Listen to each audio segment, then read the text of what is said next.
감사는 신앙의 호흡과 같습니다. 호흡은 우리가 생명을 유지하는 데 가장 기본적인 것 가운데 하나입니다.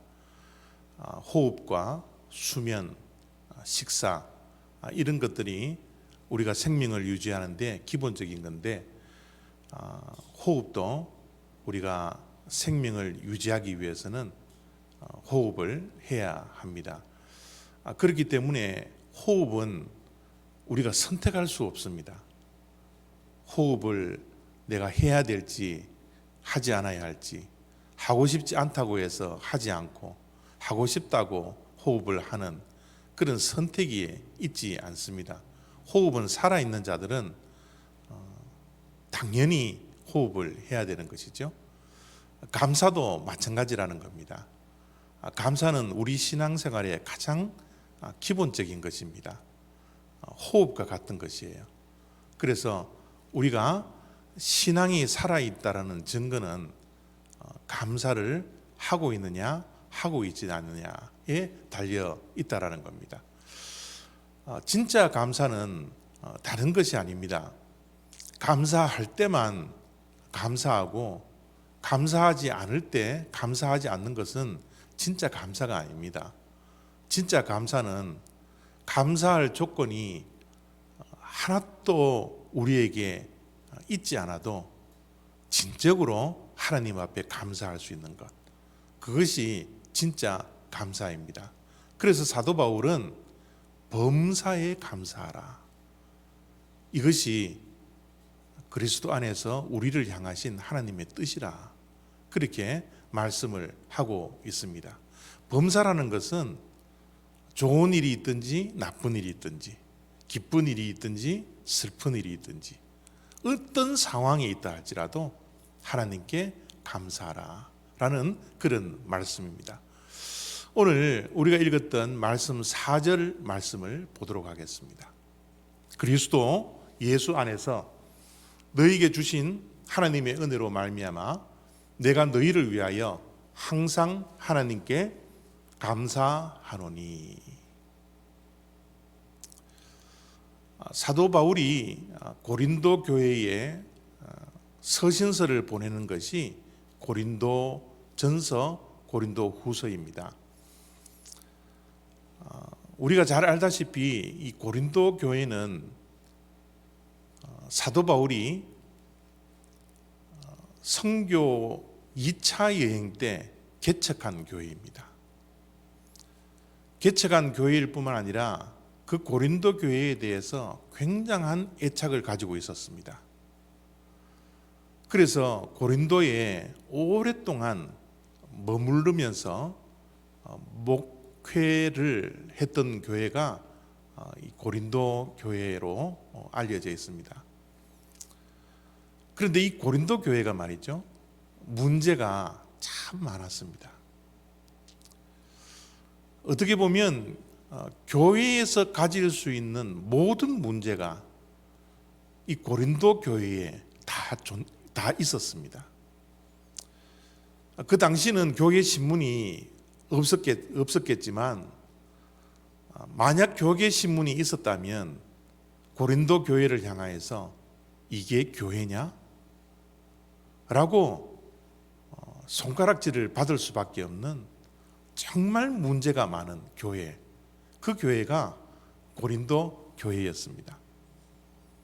그 가운데 고린도 교회는 분쟁, 파벌, 싸움이 심했던 교회죠. 서로 교만하게 서로를 업신여기며 나는 누구 파다, 나는 누구 파다, 그러면서 당파 싸움을 했던 교회가 바로 고린도 교회입니다. 사도 바울이 고린도 교회를 개척했을 때는 어떤 생각을 가지고 교회를 개척했을까요? 정말 교회를 개척했을 때는 그 안에 생명이 넘치고 또 주변에 아름다운 영향력을 끼칠 수 있는 그 선한 영향을 끼칠 수 있는 그런 교회가 되기 위해서 교회를 개척했지 않겠습니까? 근데 교회를 떠나 있는 사도 바울에게 전해지는 소식은 좋지 않은 소식들이 전해졌어요. 전혀 사도 바울이 교회를 세울 때의 그 마음과는 정반대의 길을 걷고 있는 그런 고린도 교회였습니다. 그런 교회를 바라볼 때 사도 바울의 마음은 과연 어떻겠습니까? 사도 바울이 때로는 이런 생각을 가질 수 있었지 않겠습니까? 괜히 교회를 개척해서 왜 이렇게 교회가 되었느냐고, 왜 사람들에게 손가락질 받는 교회가 되었느냐고, 교회를 개척한 것에 대해서 후회도 함직도 한 그런 상황이지 않았겠습니까? 그런데 오늘 4절을 보십시오. 사도 바울은 그런 교회를 향하여서 항상 하나님께 감사하노니 라고 서신서를 쓰고 있는 거죠.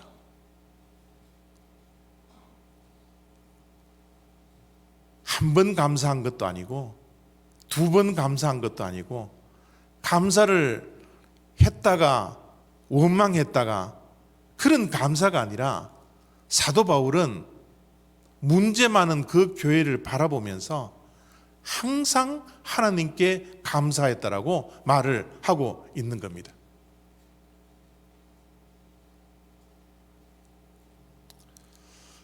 이런 말이 있습니다. 세상의 모든 일은 어떻게 보느냐에 따라 달라진다. 우리가 이 땅에 살아가는 동안 무엇을 보느냐가 너무 중요합니다. 무엇을 보면서 사는 것이 너무 중요합니다.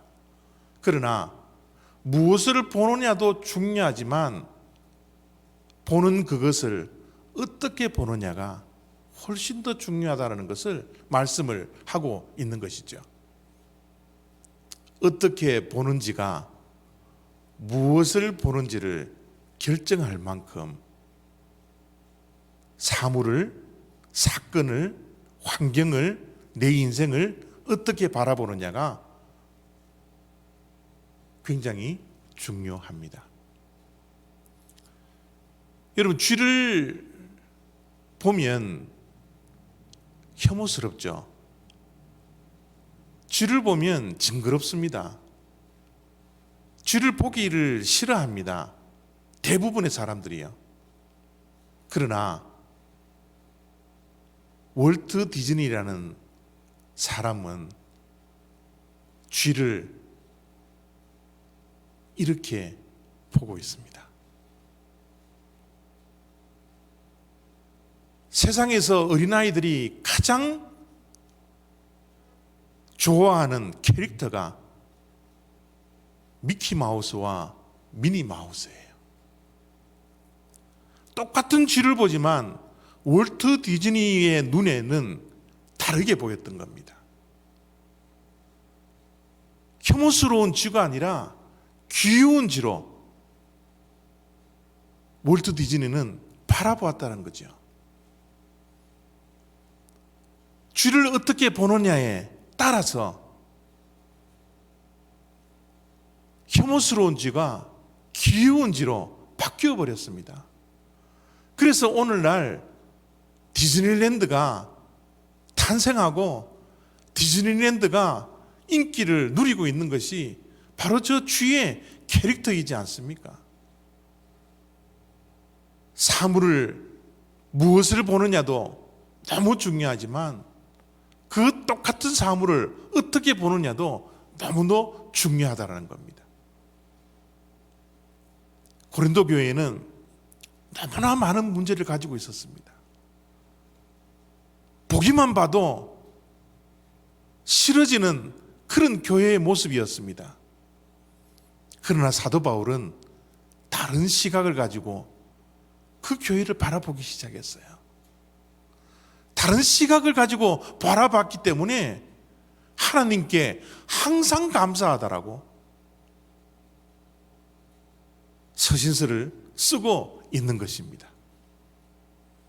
사도 바울은 그 교회의 어떠한 모습을 보았길래 어떠한 시각으로 그 교회를 바라봤기 때문에 문제 많은 그 교회에 대해서 원망하거나 불평하거나 교회를 개척한 것을 후회하지 않고 하나님께 오히려 항상 감사하다라는 그런 표현을 썼을까요?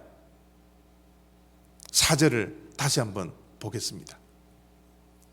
그리스도 예수 안에서 너희에게 주신 하나님의 은혜로 말미암아 내가 너희를 위하여 항상 하나님께 감사하노니. 사도 바울이 고린도 교회를 볼 때 문제를 바라보지 않았습니다. 문제를 바라보지 아니하고 원망거리를 찾지 아니하고 불평할 거리를 찾지 아니하고 그는 오히려 문제 속에서 하나님의 은혜를 추적해 나갔던 것입니다. 문제 속에서 하나님의 은혜가 어떠한 은혜가 있었는지 바라보는 시각이 사도 바울에게 있었기 때문에 사도 바울은 그 은혜로 말미암아 그 은혜 때문에 하나님께 오히려 더 감사하다라고 말씀을 하고 있는 것이죠. 우리의 삶 속에 여러 가지 문제들이 있습니다. 예상하지 못하고 계획하지 못했던 수많은 인생의 문제들이 우리 앞에 서 있습니다. 그러나 우리 또한 문제를 바라보는 것이 아니라 내게 닥쳐져 있는 그 어려움 속에서 한숨 쉬며 불평하며 원망하는 그런 하루하루의 삶이 아니라 힘듦 속에서도 하나님의 은혜를 볼 수 있는 시각이 열림으로 하나님께 감사할 수 있는 그런 살아있는 신앙인들이 다 되어지기를 원합니다. 하나님께서 우리들에게 베풀어 주신 은혜 가운데 최고의 은혜가 무엇인 줄 아십니까? 그 최고의 은혜는 구원의 은혜예요. 하나님께서 우리에게 베풀어 주신 그 구원의 은혜야말로 우리가 받을 수 있는 은혜 가운데 최고의 은혜이지 않습니까? 에베소서 2장 8절 말씀입니다. 너희는 그 은혜에 의하여 믿음으로 말미암아 구원을 받았으니 이것은 너희에게서 난 것이 아니요 하나님의 선물이라. 하나님의 은혜에 의하여 우리는 무엇을 받았다고요? 구원을 선물로 받았다랍니다. 구원이라는 이 은혜, 하나님의 전적인 은혜인 이 구원이야말로 하나님께서 우리에게 베풀어 주시는 최고의 은혜. 다른 은혜를 다 합쳐도 이 구원의 은혜만큼은 비교할 수 없을 정도로 최고의 은혜가 바로 구원의 은혜라는 것입니다. 그런데 우리가 신앙생활을 하다 보면 구원의 은혜를 받았음에도 불구하고 이 구원이라는 것을 과소평가할 때가 많아요. 사실 구원의 은혜를 받은 우리들은 구원의 은혜 때문에 날마다 감격하고 날마다 감사하고 날마다 눈물 흘리며 하루하루를 감격 속에서 살아가야 되는 것이 우리의 신앙생활입니다. 그런데 우리는 그런 구원의 감격, 구원의 감사보다는 우리의 삶 속에 잃어버린 것, 없는 것, 남들과 비교해서 가지지 못한 것 때문에 원망하고 불평할 때가 얼마나 많이 있습니까? 우리의 신앙생활은 항상 구원 때문에, 그 구원의 감격 때문에 날마다 감사하는 생활을 해야 되는데 구원의 은혜를 때로는 과소평가하며 살아갈 때가 있더라는 거죠. 여러분, 구원이라는 것은요, 영원을 얻은 겁니다. 영원한 생명을 얻은 거예요. 구원이라는 것은 내가 이 땅에서 육신의 죽음을 당하더라도 그 이후에 하나님과 함께 영원히 산다라는, 이것이 바로 구원이지 않습니까? 이런 구원이 이 세상에 무엇과 비교할 수 있겠습니까? 무엇과 견줄 수가 있겠습니까? 히스기야가 죽을 병에 걸렸습니다. 그래서 히스기야가 하나님께 눈물을 흘리며 기도했죠. 하나님께서 그 기도를 들으시고 눈물을 보심으로 15년의 생명을 연장시켜 주셨습니다. 15년이라는 생명이 연장된 이 사실 하나만으로도 얼마나 감사했을까요? 아니, 15년이 아니라도 한 달, 두 달, 1년만 생명을 연장시켜 주셔도 얼마나 감격 속에서 하루하루를 살았겠어요. 그런데 구원이라는 것은 이 15년과 비교할 수 없습니다. 영원한 생명은 이 땅에서 살아가는 15년, 20년, 50년, 100년, 1000년과 비교할 수 없는 것이 영혼이라는 것입니다. 우리가 예수 그리스도를 믿음으로 우리가 구원의 은혜, 이 영원한 생명을 얻었다는데 어찌 우리가 감사하지 않을 수가 있겠습니까? 이 세상에 다른 것 조금 빼앗긴다 하더라도 구원의 감격과 구원의 감사가 있다면 어찌 우리가 항상 감사하지 않을 수가 있겠습니까? 이 땅에 1년, 15년, 영원에 비하면요, 전보다 못한 겁니다. 결코 과소평가 될 수 없는 것이 구원의 은혜라는 겁니다. 그래서 사도 바울은 교회에 수많은 문제거리가 있음에도 불구하고 그거보다 훨씬 큰 구원의 은혜 때문에 하나님께 감사하고 있더라는 것이죠. 하나님께서 우리들에게 구원의 은혜를 주셨는데 하나님의 은혜는 구원의 은혜로 그치지 않습니다.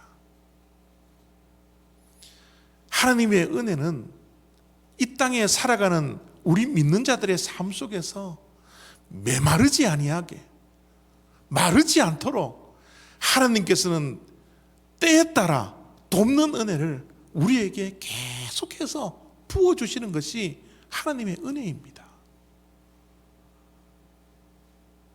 우리의 지난 날들을 한번 추억 한번 해보십시오.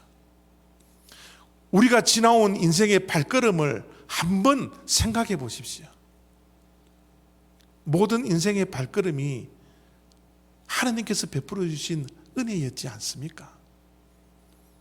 우리가 태어날 때부터 예수 그리스도를 믿을 때부터 그 이후에 우리의 모든 인생의 발걸음 속에는 하나님의 은혜가 있지 않았습니까?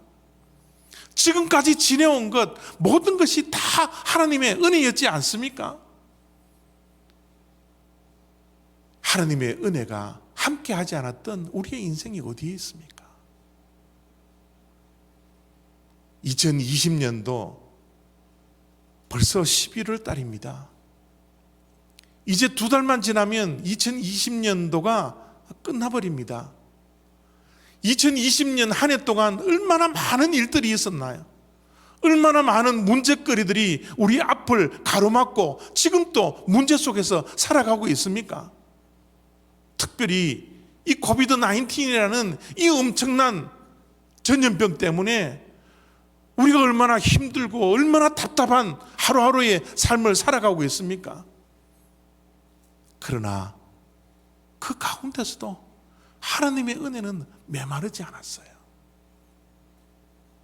힘들고 어려운 가운데서도 하나님께서는 늘 피할 길을 예비해 주시고 또 돕는 자들을 우리들에게 붙여주셔서 이 험난한 인생길, 힘들고 힘들고 어려운 이 코비드 19의 사태를 우리가 견딜 수 있도록, 버틸 수 있도록 하나님께서 은혜를 우리에게 베풀어 주셨지 않습니까?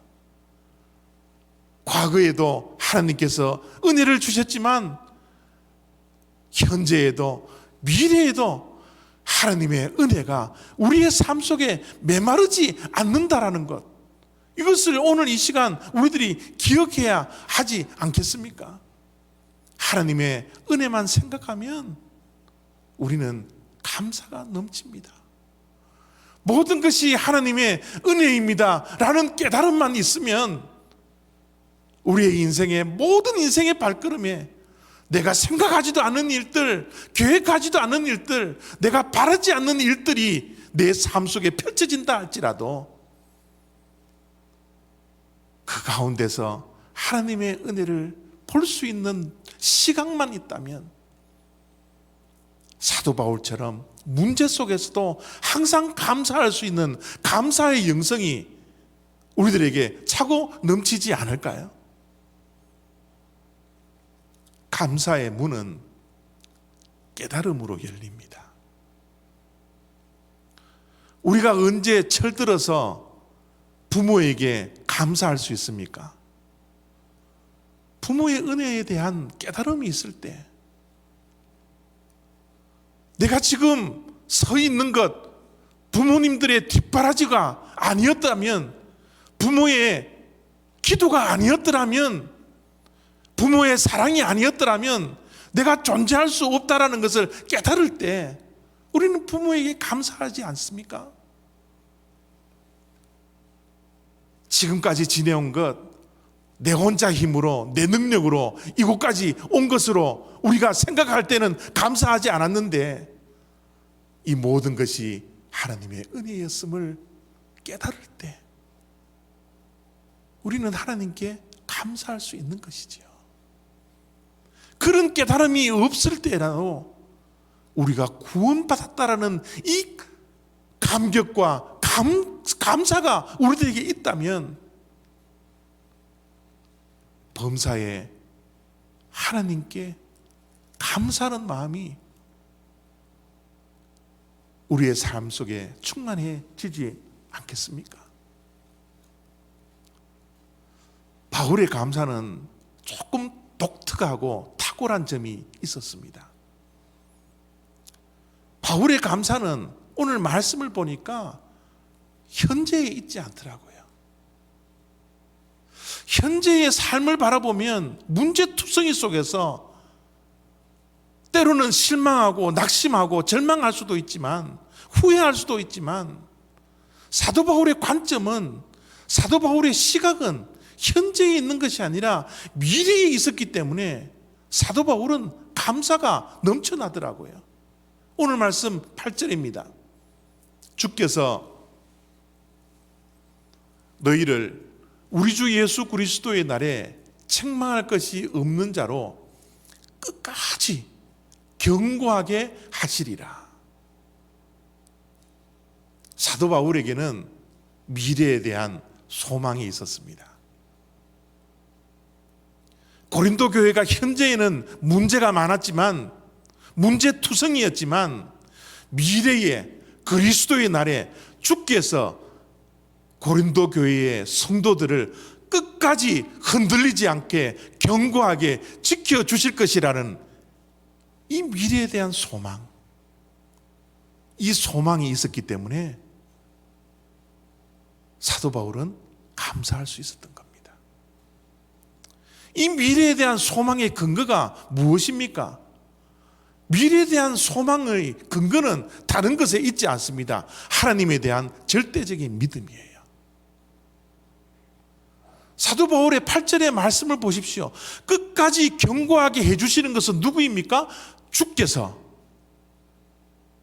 주님에 대한 믿음이에요. 하나님에 대한 믿음, 미래의 주인공이 되시는 하나님께서 끝까지 고린도 교회를 견고하게 하시리라는 이 굳건한 믿음과 확신이 그를 감사하게 했다라는 겁니다. 우리 또한 하나님에 대한 감사가 어디에 있습니까? 다른 것에 있지 않습니다. 감사는 믿음에 있습니다. 하나님에 대한 믿음이 우리를 감사하게 합니다. 가만히 우리의 삶을 들여다보십시오. 우리가 언제 원망합니까? 언제 불평합니까? 문제 속에 빠져 있을 때요? 그러지 않습니다.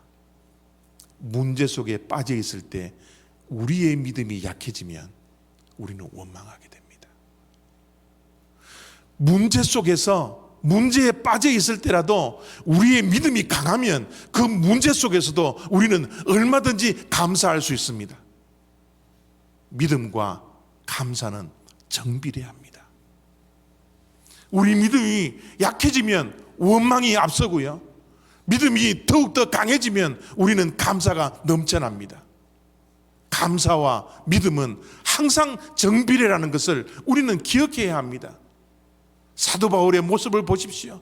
사도 바울은 하나님에 대한 미래의 교회를 견고하게, 끝까지 견고하게 해주실 것이라는 믿음이 있었기 때문에 현재 문제 속에서도 그 문제를 바라보지 아니하고 은혜를 바라보며 미래의 소망을 바라보며 하나님께 감사하고 있는 것입니다. 예수님께서 제자들에게 하셨던 말씀이에요. 세상에 있는 자기 사람들을 사랑하시되 끝까지 사랑하시되, 은혜를 우리가 원해서 시작한 게 아닙니다. 은혜는 하나님께서 우리에게 값없이 주신 것이에요. 은혜의 시작은 하나님께로부터 왔습니다. 시작하신 그 하나님께서 끝까지 우리들을 지켜주실 것이라는 거예요. 교회를 개척한 것은 사실은 사도 바울이 아닙니다. 교회를 개척하신 것은 하나님이십니다. 성령 하나님이세요. 그 교회를 개척하신 하나님께서 끝까지 그 교회를 흔들리지 않고 견고하게 하실 것이라는 이 믿음이 사도 바울이 항상 감사할 수 있게 되더라는 겁니다. 주님은 절대로 우리를 포기하지 않습니다. 주님은 교회를 절대 포기하지 않습니다. 현재 우리의 삶 속에, 교회 속에 문제는 있지만 그 문제 속에서 우리가 믿음을 지킨다면 하나님께서 끝까지 우리를 포기하지 아니하시고 끝까지 우리를 흔들리지 않도록 견고하게 하시는 것은 바로 하나님이라는 겁니다. 이것이 하나님의 은혜입니다. 우리가 흔들리지 않도록 문제 속에서도 하나님을 바라볼 수 있는 이 믿음 때문에 하나님의 은혜를 깨닫고 감사할 수 있는 이 영성이 우리를 하나님을 바라볼 수 있는 시선으로 매일매일 바꾸어 주신다는 것을 우리가 기억해야 합니다. 하나님은 선하십니다. 하나님은 좋으신 하나님이세요.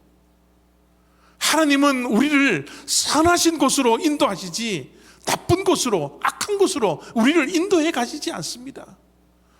은혜를 베풀어 주셨던 그 하나님, 구원의 은혜뿐만 아니라 우리의 삶 속에서 내 삶을 애워싸고 있는 은혜에 가득 찬 이 삶을 살아가는 우리들, 결국은 선한 곳으로 하나님께서 인도해 가신다라는 거예요. 그래서 사도 바울은 로마서 8장 28절에 우리들에게 이렇게 말씀하고 있습니다. 우리가 알거니와 하나님을 사랑하는 자, 곧 그의 뜻대로 부르심을 입은 자들에게는 모든 것이 합력하여 선을 이루느니라. 여러분, 모든 것이 합력하여 선을 이룬다라는 의미가 무엇이에요? 무슨 의미를 가지고 있습니까? 마지막은 선이라는 겁니다. 끝은 선이라는 겁니다. 지금 우리의 삶 속에 내가 원하지 않는 인생의 길들, 내가 바라지 않았던 수많은 일들, 나를 가로막고 있는 수많은 장애물들, 문제들 많이 널려져 있지만, 그러나 그 모든 것들이 합력하여서 마지막은 선이라는 사실, 이것이 우리의 믿음이지 않습니까? 사도 바울은 이것을 믿었던 사람입니다. 사도 바울은 고린도 교회에 현재의 수많은 문제들이 있었지만, 원망할 일, 불평할 일, 후회할 일 수많이 널려져 있었지만, 그는 하나님을 믿었습니다. 어떤 하나님요? 모든 것이 합력하여 선을 이루시는 하나님, 선하신 하나님, 그 하나님을 믿는 믿음이 있었기 때문에 사도 바울은 원망하지 아니하고 항상 하나님께 감사한다라는 그 서신서를 고린도 교회에 써서 보내고 있는 것입니다. 사랑하는 성도 여러분, 혹시 오늘 11월 첫째 주일을 맞이하며 내가 원하지 않는 인생길을 걸어가면서 실망하고 낙심하고 때로는 포기하고 싶은 그런 마음으로 이 자리에 서 있는 분들 혹시 있지 않습니까? 혹시 하나님을 원망하고 싶은 그런 상황 속에 처해 있는 그런 성도님들 혹시 있지 않습니까? 그것이 경제적인 문제입니까? 그것이 인간관계의 문제입니까? 그것이 어떠한 문제라 할지라도 하나님의 손에 그 문제가 들린다면 모든 것이 합력하여 마지막은 선을 이루신다라는 것을 믿는 그 믿음 때문에 오늘 미래를 바라보면서 사도 바울처럼 항상 감사하고 범사에 감사할 수 있는 그런 주님의 백성들 다 되어지기를 바랍니다. 그런 믿음과 그런 감사의 조건이 하나도 없다 할지라도 우리가 받은 최고의 은혜, 구원받은 그 구원의 은혜 때문에 이 세상 모든 것이 내 삶 속에 없고 누군가가 나의 모든 것들을 다 빼앗아간다 할지라도 영원한 생명을 얻은 그 영생의 감격과 그 구원의 감사 때문에 그 은혜로 인하여 그 은혜로 말미암아 감사할 수 있는 그런 하루의 삶이 되므로 11월, 12월 2020년도가 감사로 채워질 수 있는 그런 마무리가 될 수 있는 그런 저와 여러분들의 인생이 또 가정이 다 되시기를 바랍니다. 기도하겠습니다.